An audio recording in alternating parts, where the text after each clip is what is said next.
Put your finger on the screen. Nothing happened, mechanically. Nothing moved, nothing clicked, nothing was pressed. The glass is solid.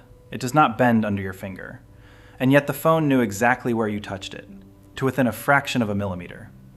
Most people assume it senses heat, or pressure, or your skin. None of those are right. What the screen actually notices is something going missing. Your finger does not add anything to the screen. It takes something away, and that theft is the signal. To see why, start with what the screen is doing when you are not touching it, which is working, constantly, whether you are there or not. Under the glass there is a grid, not printed on the glass, layered inside it. Two sets of lines running at right angles to each other. They do not touch. There is a thin insulating layer between them, and they are transparent, which is the difficult part. A wire you can see through is not an obvious thing to have. The material that solves it is called indium tin oxide. It conducts electricity, and it is almost completely clear. That combination is rare. Most conductors are metals, and metals are opaque. So the grid is there, over the whole display, and you cannot see it. Now the important part.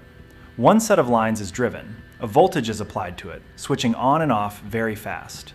The other set of lines just listens. Where a driven line crosses a listening line, something happens. The two lines are not connected, but they are close. And when you switch a voltage on next to a conductor, it feels it. An electric field reaches across the gap. Some of the charge from the driven line arrives at the listening line. Every crossing point does this, continuously. On a phone, that is a few thousand crossing points, scanned over and over. And at every crossing, the screen measures how much charge arrives. That number is tiny. In one published design, about 1 picofarad at each crossing.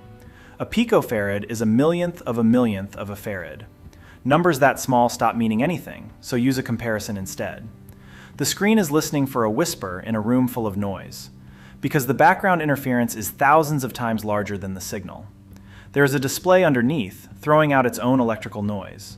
There is a charger, a radio, a hand, a room. All of it louder than the thing being measured. So the screen does not measure once. It measures constantly and compares.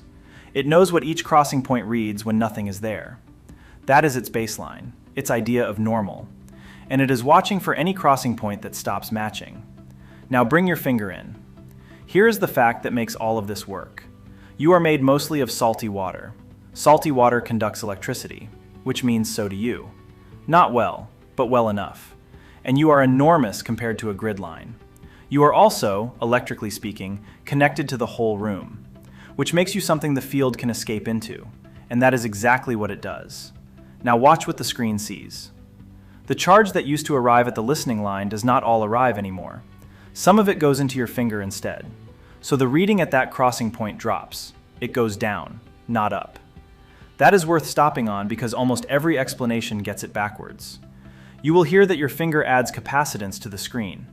On the type of screen in your phone, it does the opposite. Your finger steals part of the field before it can cross the gap. The screen is not detecting a presence. It is detecting a shortfall, a crossing point that is quieter than it should be. The entire interface you use every day is built on measuring an absence, and this explains something you have definitely experienced. Your finger does not actually have to touch the glass.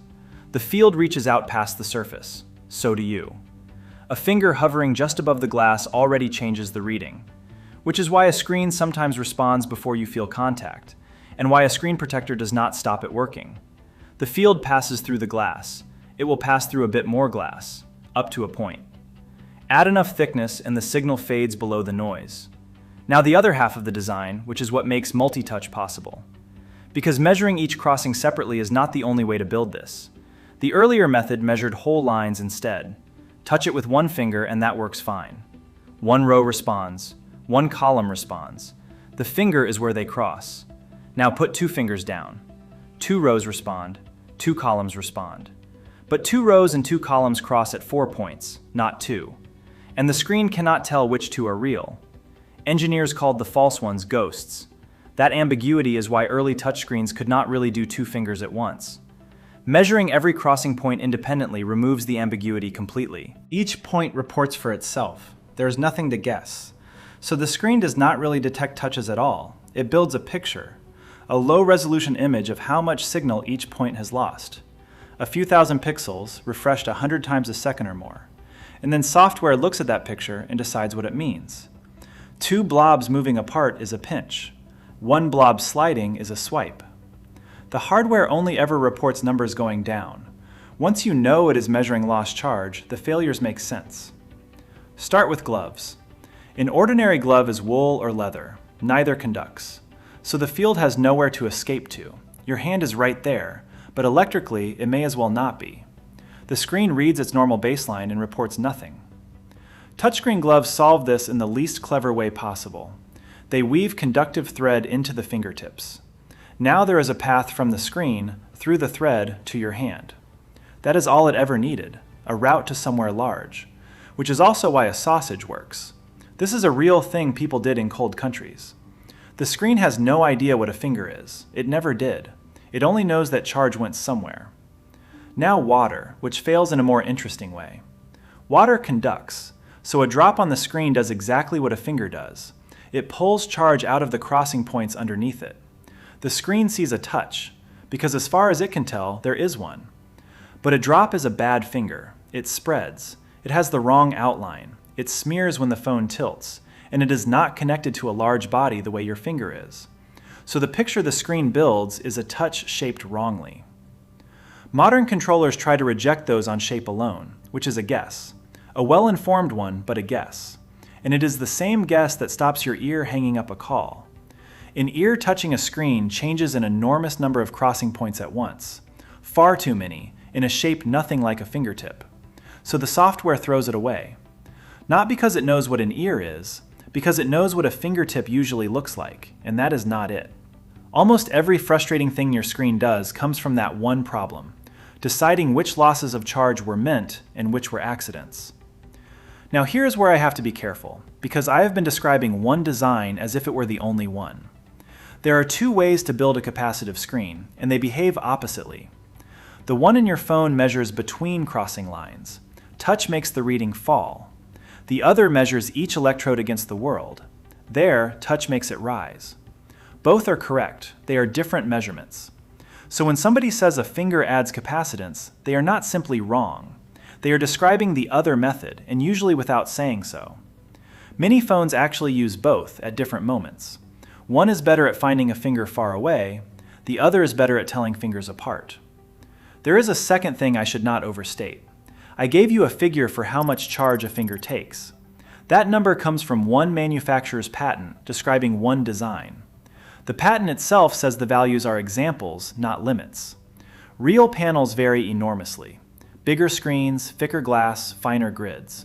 So treat it as a sense of scale, not a specification. And a third thing, which is less about physics. The transparent conductor this all depends on has a problem. Indium is not abundant, and it is mostly recovered as a byproduct of other mining. And the material is brittle. Bend it repeatedly and it cracks, which is a real constraint on anything that folds.